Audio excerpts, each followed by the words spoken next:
absolutely Wait, is. no, that is completely unacceptable. How can you say that? It's the only way. Oh, I see what you mean. Yes, you are right.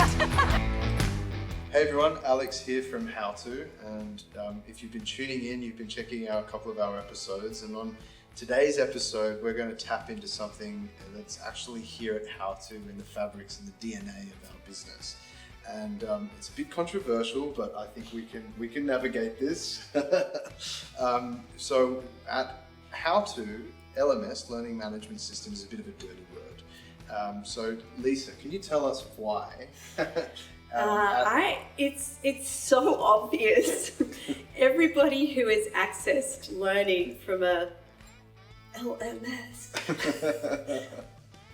can explain and probably share the terrible experiences they've had.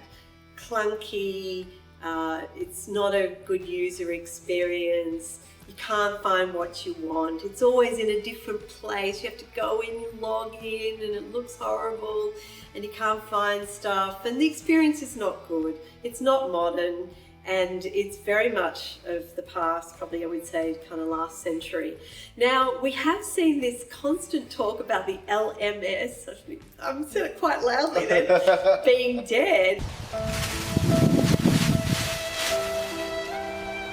And we've always wondered when it would die, but it's taking a while, isn't it? Yeah. And for us, we don't want to have that experience where it's clunky, it's horrible, it's disconnected from work. We want it to have it as an academy where it's a great experience. It's like other technology you use. It's also integrated into your work activities. So we have just really gone against that acronym and not used it for that reason because there's just so much baggage, right? I think for me, LMS, it brings up thoughts of a Swiss Army knife with as many different parts to it as you can possibly imagine. That it does everything under the sun, and there's a real feature war between LMSs in the market, right?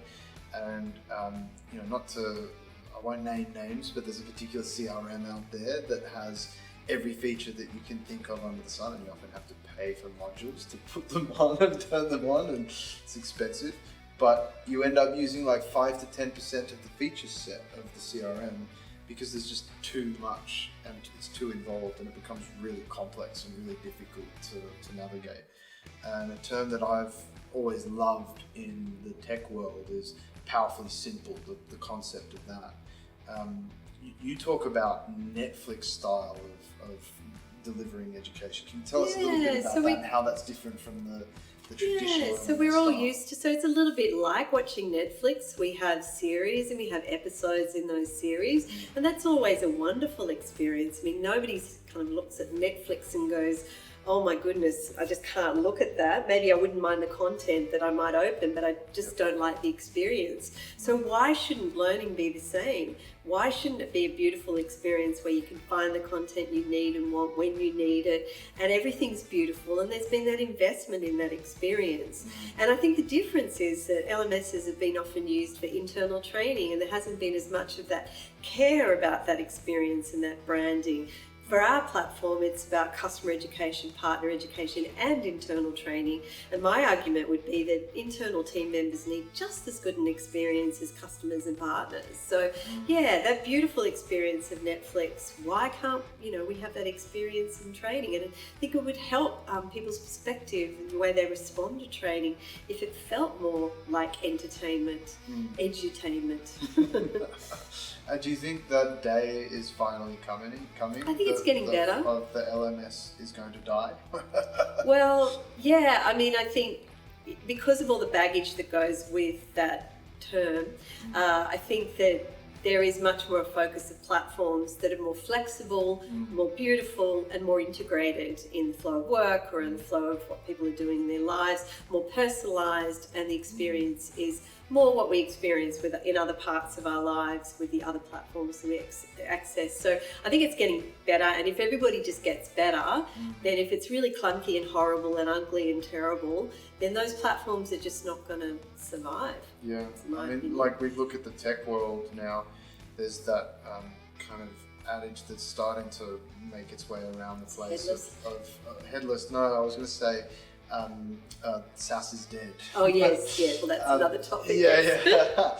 And whilst I don't necessarily 100% agree with that, I think what I feel is happening in terms of a shift with AI is those clunky dashboards of having to go here and set up these filters and then input these criteria and then create that report and then import that into a dashboard and then that gives you the report, and you're having to spend 2 to 3 days to get done where you want to get to by going to thousands of different screens to get it done, have got to be over now. Like the simplicity and the personalization that's coming from AI is putting so much pressure on that traditional LMS style of system, right?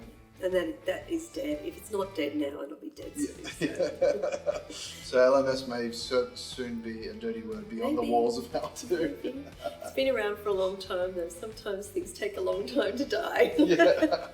Anyway, we can only hope. Well, maybe the people watching today might want to write in and tell us a little bit about why they think LMS is, or maybe is not, a dirty word in their opinion as well. We'd love to hear from you.